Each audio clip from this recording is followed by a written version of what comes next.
ونسلم على رسوله الكريم. أما بعد فأعوذ بالله من الشيطان الرجيم. بسم الله الرحمن الرحيم. إن الدين عند الله الإسلام. صدق الله العظيم. إن الله وملائكته يصلون على النبي يا أيها الذين آمنوا صلوا عليه وسلموا تسليما. الصلاة والسلام عليك يا سيدي يا رسول الله وعلى آلك وأصحابك يا سيدي يا حبيب الله. الصلاة والسلام عليك يا سيدي يا رحمة للعالمين وعلى آلك وأصحابك يا سيدي يا خاتم النبيين. پیارے طلباء ساتھیوں، دنیا کے اندر کئی طرح کے مذہب ہیں، مختلف دینوں سے تعلق رکھنے والے لوگ موجود ہیں، مگر اللہ تبارک و تعالیٰ کی بارگاہ میں جو قابل قبول دین ہے وہ دین اسلام ہے، اور اللہ تبارک و تعالیٰ قبول بھی اسی دین کو کرے گا. اس لیے ہمیں چاہیے کہ اس دین کو اچھے انداز کے ساتھ سمجھیں اور اسی دین پر ہی اپنی زندگی کو گزارے. اسی میں بقا ہے، اسی میں ہماری آخرت بہتر سے بہتر ہو سکتی ہے. ہم نے مختلف موضوعات پر گفتگو کی ہے، جس کے اندر مختلف عقائد کے حوالے سے ہم نے بیان کیا. آج ہم تقلید کے حوالے سے کچھ بیان کریں گے کہ آیا کہ تقلید ضروری ہے یا نہیں، یعنی کہ کسی کی اتباع کرنا ضروری ہے یا نہیں. تقلید کا مطلب دلیل پوچھے بغیر شرعی دلائل کے ماہر یعنی مجتہد کی بات پر عمل کرنا. تقلید سے مراد کیا ہے؟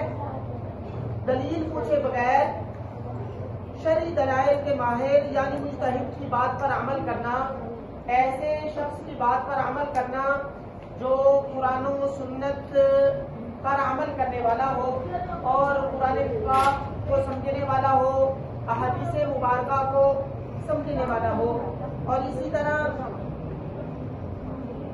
ایسے سوال و جواب جو قرآن پاک فرقان حمید کے اندر بھی نہ ہو، حدیث مبارکہ کے اندر بھی نہ ملتے ہوں، مگر وہ قرآن و حدیث کی روشنی میں اس سوال کے جواب کو اخذ کرنے والا ہو اور اچھے انداز کے ساتھ اخذ کرنے والا ہو، جس کے اندر قرآن و حدیث کے اندر ٹکراؤ نہ ہو. اور ایسے شخص کو جو شخص ہو اسے مجتہد کہا جاتا ہے. بنیادی عقائد وہ احکام جو قرآن و حدیث سے واضح ہیں، حکم واضح ہے، ان عقائد یا احکام میں تقلید جائز نہیں.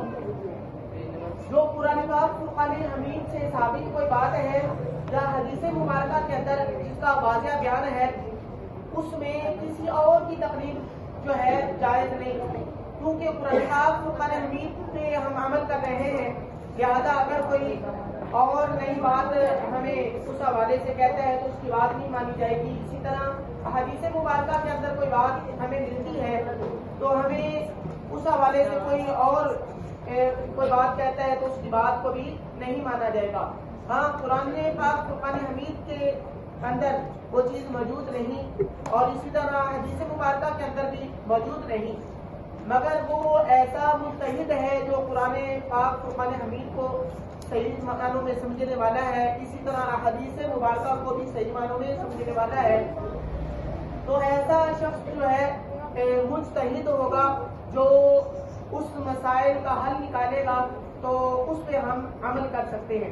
جس طرح ہم سمجھتے ہیں کہ قبلہ مفتی صاحب قرآن و حدیث کو جاننے والے ہیں، اب کوئی ہمیں ایسا مسئلہ پیش آ گیا تو ہم خود سے جو ہے مجتہد نہیں بن سکتے، کیونکہ نہ ہی ہم قرآن پاک فرقان حمید کو صحیح معنوں میں سمجھنے والے ہیں، نہ حدیث مبارکہ کو صحیح معنوں میں سمجھنے والے ہیں. لہذا ہم پھر ایسے افراد سے پوچھیں گے جن کو ہم دلی طور پہ بھی مانتے ہیں کہ یہ قرآن پاک فرقان حمید کے حوالے سے صحیح سمجھنے والا ہے اور اسی طرح حدیث مبارکہ کو بھی صحیح سمجھنے والے ہیں. پھر اس سے ہم سوال پوچھیں گے، جو ہمیں وہ جواب دے گا اس پہ ہم اتباع کریں گے. اور ہمیں اتنی حیثیت بھی نہیں اور اتنی نارسائی ہے کہ شرعی دلائل کی روشنی میں ہم کوئی بھی مسئلے کو اخذ کر سکے، کوئی بھی اس کا حل تلاش کر سکے. اس لیے ہمیں تقلید جو ہے کسی نہ کسی کی کرنی ہوگی. عقائد و احکام 4 ذرائع سے ثابت ہوتے ہیں۔ نمبر 1 قرآن مجید سے۔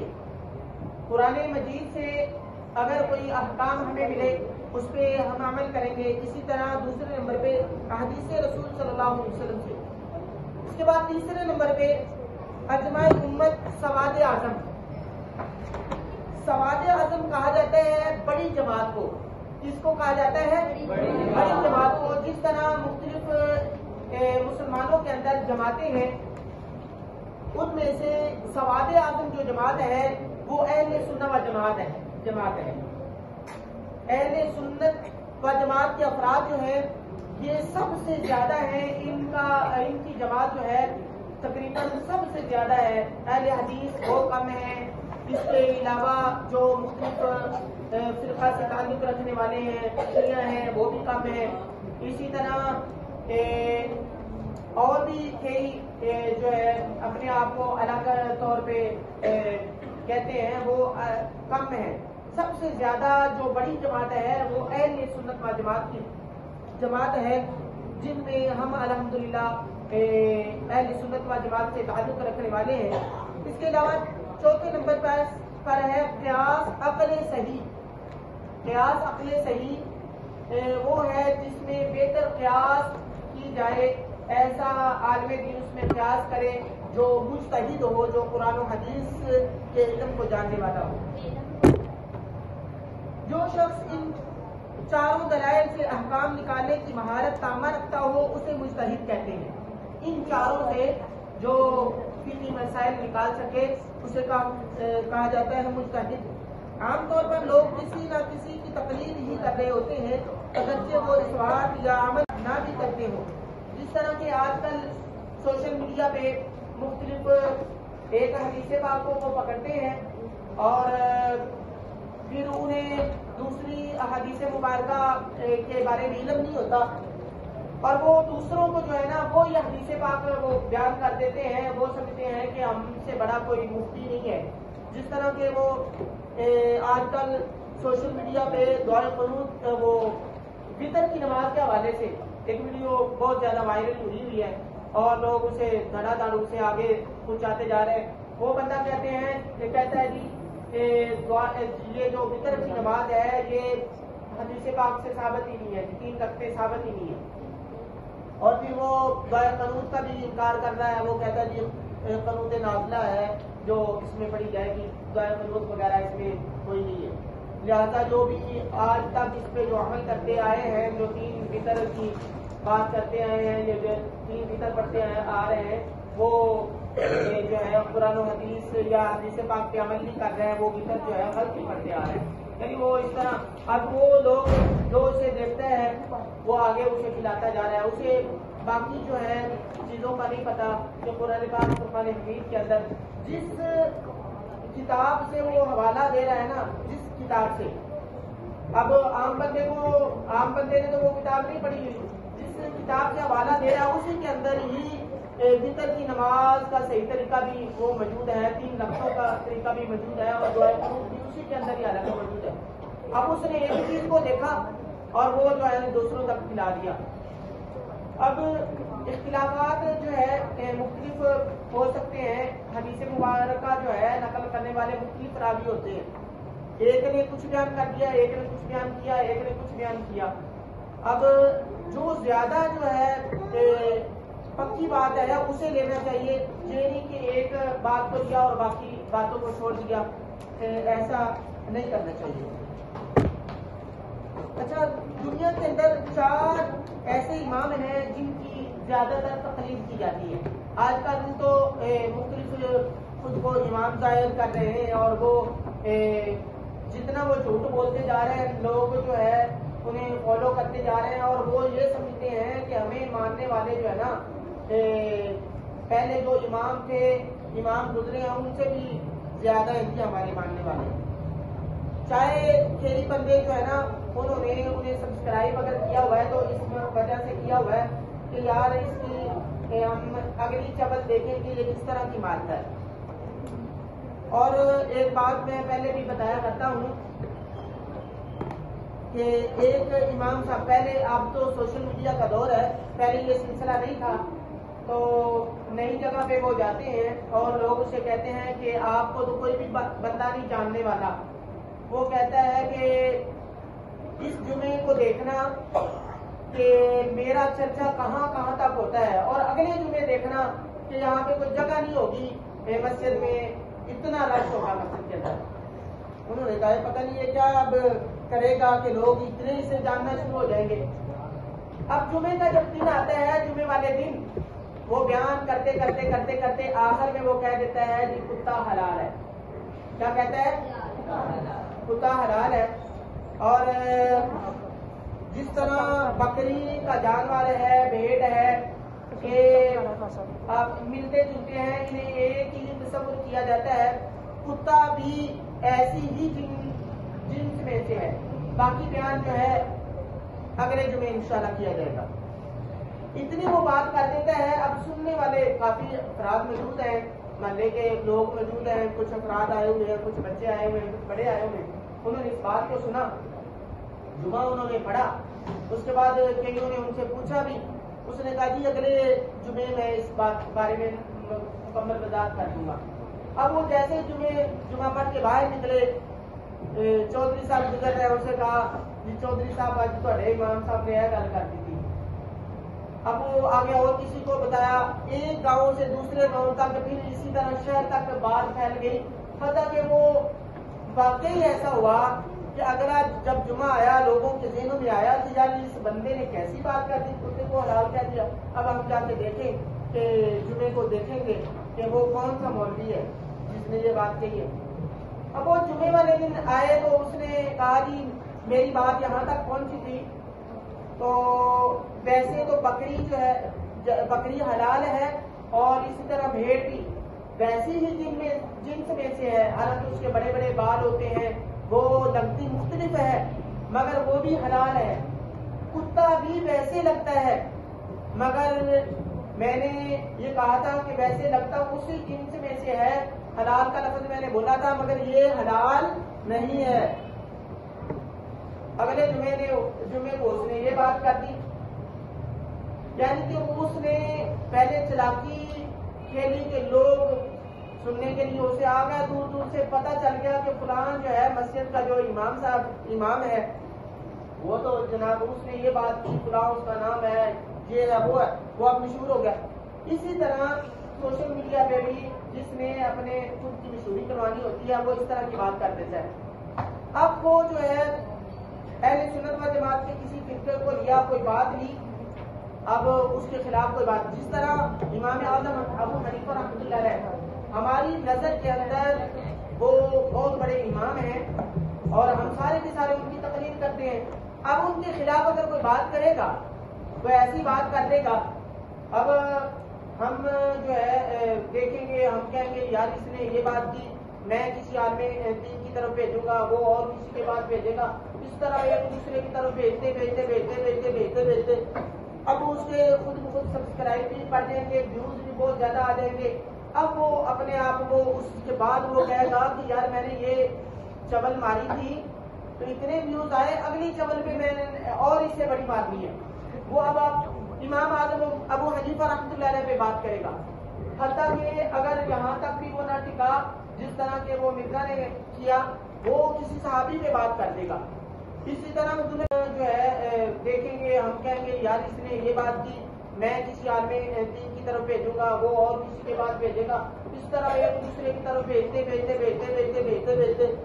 اب اس کے خود بخود سبسکرائب بھی بڑھ جائیں گے، ویوز بھی بہت زیادہ آ جائیں گے. اب وہ اپنے آپ کو اس کے بعد وہ کہے گا کہ یار میں نے یہ چبل ماری تھی تو اتنے ویوز آئے، اگلی چبل پہ میں نے اور اس سے بڑی مارنی ہے. وہ اب امام اعظم ابو حنیفہ رحمۃ اللہ علیہ پہ بات کرے گا. حتیٰ کہ اگر یہاں تک بھی وہ نہ ٹکا، جس طرح کے وہ مرزا نے کیا، وہ کسی صحابی پہ بات کر دے گا. اسی طرح نبی کریم صلی اللہ علیہ وسلم کے بارے میں نعوذ باللہ کوئی نہ کوئی بات کر دے گا. اس طرح وہ جو ہے لوگ سننے والے اس کی بات کو پھیلا رہے ہوتے ہیں اور اسے ویوز آ رہے ہوتے ہیں، وہ پرنٹس کے بھی اسے ویوز آ رہے ہوتے ہیں، تو اسے فائدہ ہو رہا ہوتا ہے، وہ اس طرح بات آگے پھیلاتا جاتا ہے. ایسے وہ سلسلہ وہ خود کو سمجھ رہا ہوتا ہے کہ پتہ نہیں میں اس وقت کا جو ہے سب سے بڑا امام ہی میں ہوں. نعوذ باللہ من ذالک. لہٰذا سب سے اس دنیا کے اندر 4 اماموں کی زیادہ تقلید کی جاتی ہے، جن کے اندر میں نے یہ لکھ دیا ہے. پہلے نمبر پہ امام اعظم ابو حنیفہ رحمۃ اللہ علیہ. اور میں آپ کو بتاؤں خانہ کعبہ جس طرح یہ کتاب ہے، یہ کتاب اس کے چاروں کونے 1 2 یہ پیچھے والا 3 اور 1 یہ 4. خانہ کعبہ کے جس طرح 4 کونے ہیں اس طرح 4 امام ہوا کرتے تھے. ایک امام اس طرف، ایک امام اس طرف، ایک امام اس طرف، ایک امام اس طرف. ٹھیک ہے، 4 امام. پھر جو ہے بعد میں 2 پھر 1 کا انہوں نے جو ہے اب ایک ہی امام جو ہے وہاں پہ رکھا گیا ہے. اس وقت 4 امام جن کی تقلید کی جاتی تھی. اچھا، سب سے پہلے نمبر پہ امام اعظم ابو حنیفہ رحمۃ اللہ علیہ. ان کی تقلید دنیا کے اندر بہت زیادہ کی جاتی ہے. سب سے زیادہ تقلید جو ہے ان کی جاتی ہے. ان کے فقہ کو فقہ حنفی کہا جاتا ہے، اور ہم جو ہے یہ فقہ حنفی سے تعلق رکھنے والے ہیں. ہم امام اعظم ابو حنیفہ رحمۃ اللہ علیہ کی تقلید کرتے ہیں. ان کا اصل نام نعمان بن ثابت رحمۃ اللہ علیہ. ان کا نام کیا ہے؟ نعمان بن ثابت. مشہور ہیں امام اعظم ابو حنیفہ سے. فقہ حنفی سے ہمارا سب کا تعلق ہے، اور ان کا اصل نام نعمان بن ثابت رحمۃ اللہ علیہ. دوسرے جو امام ہیں ان کی جو تقلید اس کے بعد کی جاتی ہے وہ دوسرے امام ہے امام مالک بن انس رحمۃ اللہ علیہ. امام مالک بن انس رحمۃ اللہ علیہ یہ شافعی ہیں. ان کا فقہ جو ہے مالکی ہے، بلکہ شافعی نہیں، ان کا فقہ جو ہے مالکی ہے. کیونکہ امام مالک ہے تو ان کا جو فقہ ہے اسے مالکی فقہ کہا جاتا ہے. اس کے بعد تیسرے نمبر پہ امام محمد بن ادریس شافعی رحمۃ اللہ علیہ. امام محمد بن ادریس شافعی رحمۃ اللہ علیہ. ان کا فقہ جو ہے فقہ شافعی ہے. اس کے بعد چوتھے امام احمد بن حنبل رحمۃ اللہ علیہ ہے. ان کا فقہ حنبلی ہے. کچھ امام اعظم ابو حنیفہ رحمۃ اللہ علیہ کو مانتے ہیں، وہ فقہ حنفی سے تعلق رکھنے والے ہیں. کچھ امام مالک کو مانتے ہیں، وہ فقہ مالکی کو سے تعلق رکھتے ہیں. امام محمد کو جو ماننے والے ہیں وہ کیونکہ شافعی تھے تو فقہ شافعی ہے ان کا، تو ان کی تقلید کچھ احباب کرتے ہیں. کچھ امام احمد بن حنبل رحمۃ اللہ علیہ کو مانتے ہیں تو فقہ حنبلی سے تعلق رکھنے والے ہیں. اچھا، ان کا جو دور تھا امام اعظم ابو حنیفہ رحمۃ اللہ علیہ 80 ہجری تا 150 ہجری تک اس کا دور رہا ہے. 80 ہجری سے لے کے 150 ہجری تک ان کا دور رہا ہے کہ انہیں لوگ مانتے تھے. اور اس کے بعد امام مالک بن انس رحمۃ اللہ علیہ یہ 93 ہجری،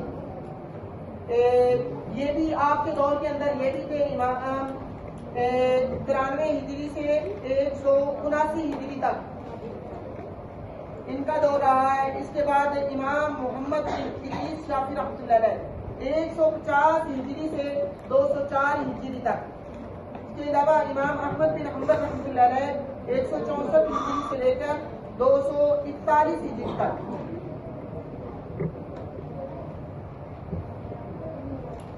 اچھا، تقلید ایسے بھی فقہ کے ساتھ کرنی چاہیے جو سواد اعظم ہو. سواد اعظم جو ہے اہل سنت و جماعت ہے.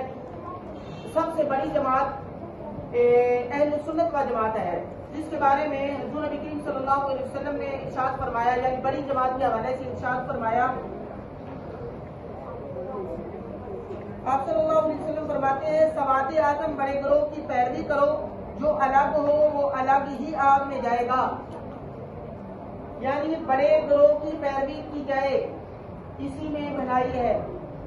لہذا اہل سنت و جماعت حنفی سواد اعظم ہے، اسی میں شامل ہونے میں بھلائی ہے. اس کے بعد یہ تو تھی تقلید کے حوالے سے باتیں. اب ایمان مفصل ہے، ایمان مجمل ہے، 6 کلمے ہیں. ویسے میرا ارادہ تھا کہ مفتی صاحب کو بھی آج دعوت دے دیتے ہیں تاکہ وہ آ کے جو ہے جو چیزیں ہم نے پڑھائی ہیں ان میں آگاہی دے دیں گے. کل انشاءاللہ جو ہے انہیں بلائیں گے کیونکہ اسی پہ کافی ٹائم ہو چکا ہے. ایمان مفصل بھی آپ لوگ یاد کر کے لائیں گے, ایمان مجمل بھی یاد کر کے لائیں گے, اور 6 کے 6 کلمے بھی یاد کر کے لائیں گے. اچھا, پہلا کلمہ جو ہے یہ کنز الاعمال کے اندر موجود ہے, مستدرک بالحاکم کے اندر موجود ہے. دوسرا کلمہ اس کے الفاظ جو ہیں ابن ماجہ اور بخاری کے اندر موجود ہے. یہ جو کلمہ قرآن پاک فرقان حمید کے اندر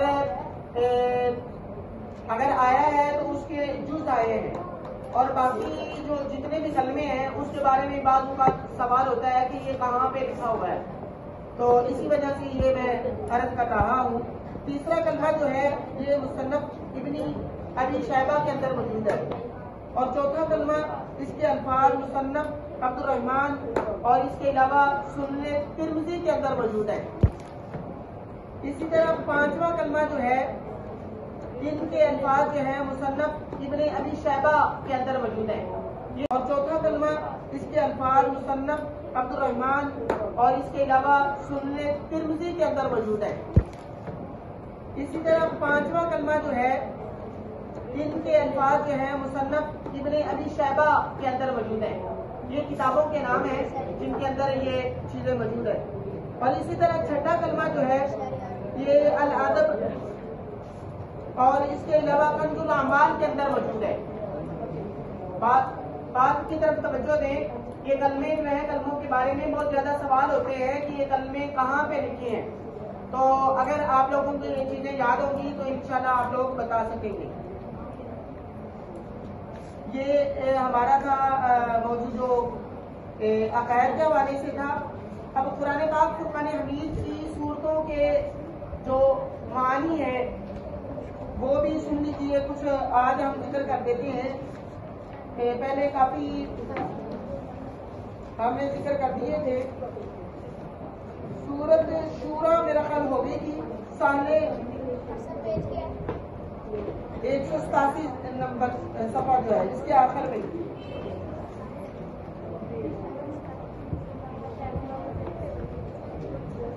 سورہ شورا جو ہے اس کا معنی ہے سالو مشورہ.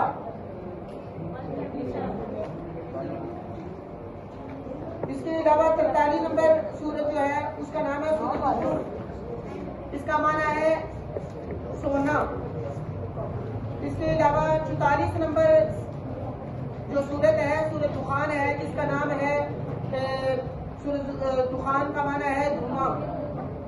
اس کے علاوہ 45 نمبر جو سورت ہے سورۃ جاثیہ ہے, اس کا معنی ہے گھٹنوں کے بل گرے ہوئے ہونا. کیا معنی ہے؟ گھٹنوں کے بل گرے ہوئے ہونا.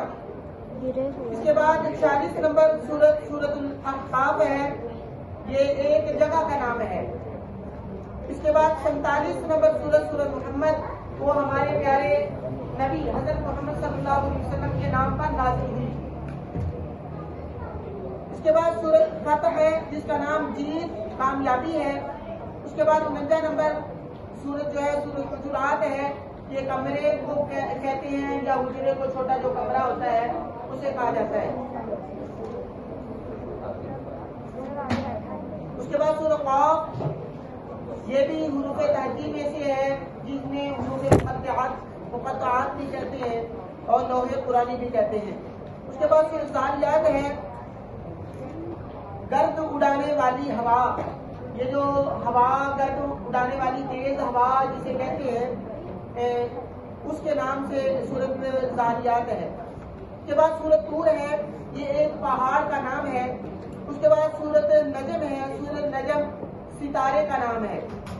اس کے بعد سورۃ قمر ہے, قمر چاند کو کہتے ہیں. قمر کس کو کہتے ہیں؟ چاند کو. اس کے بعد سورۃ رحمان, بہت زیادہ رحم فرمانے والا, یعنی کہ اللہ تبارک و تعالیٰ کے ناموں میں سے نام رحمان ہے, اور اسی نام پر سورۃ رحمان نازل ہوئی.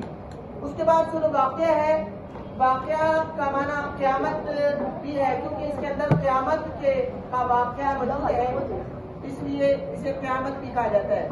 اس کے بعد سورۃ حدید ہے, حدید لوہے کو کہتے ہیں. حدید کس کو کہتے ہیں؟ لوہے کو. آج بس اتنا کر لیجیے. صورتوں کے نام اتنے کافی ہیں. آگے آئیں.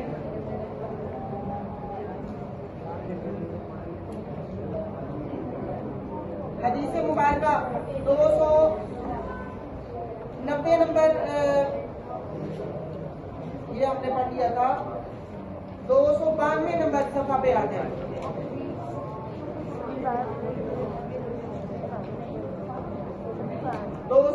نمبر صفحہ. سرکار دو عالم نور مجسم رحمت عالم صلی اللہ علیہ وسلم فرماتے ہیں المسلم من سلم المسلمون من لسانہ و یدہ. یہ چھوٹی سی حدیث مبارکہ ہے. اس پہ اگر غور کریں گے تو انشاءاللہ یاد ہو جائے گی آپ لوگوں کو. الفاظ کیا ہیں؟ المسلم، بولیے آپ ہی. المسلم من سلم المسلمون من سلم المسلمون من لسانہ و یدہ. پھر پڑھیں المسلم المسلم من سلم المسلمون من لسانہ و یدہ. آپ صلی اللہ علیہ وسلم نے فرمایا مسلمان وہ ہے جس کی زبان اور ہاتھ سے دوسرے مسلمان محفوظ رہے. آپ صلی اللہ علیہ وسلم نے کیا فرمایا؟ مسلمان وہ ہے جس کی زبان اور ہاتھ سے دوسرے مسلمان محفوظ رہے. یعنی کامل مسلمان وہ ہے جو شرن ہر طرح مسلمان ہو اور مومن وہ ہے جو کسی مسلمان کی غیبت نہ کرے، گالی نہ دے، تانا چغلی وغیرہ نہ کرے، کسی کو نہ مارے پیٹے اور اس کے خلاف کچھ تعریف بھی نہ کرے. یہ حدیث اخلاق کی جامع ہے. یعنی اس حدیث مبارکہ کے اندر اخلاق کے بارے میں سرکار دو عالم صلی اللہ علیہ وسلم نے تلقین کی ہے کہ مسلمانوں کو چاہیے کہ وہ دوسرے مسلمانوں کو نہ ہی زبان کے ساتھ گالی دے، نہ ہی زبان کے ساتھ کسی مسلمان کی چغلی کرے، نہ ہی زبان کے ساتھ کسی دوسرے مسلمان کو برا بھلا کہے، اور اسی طرح نہ ہی ہاتھ سے کسی مسلمان دوسرے مسلمان پر ظلم ڈھائے.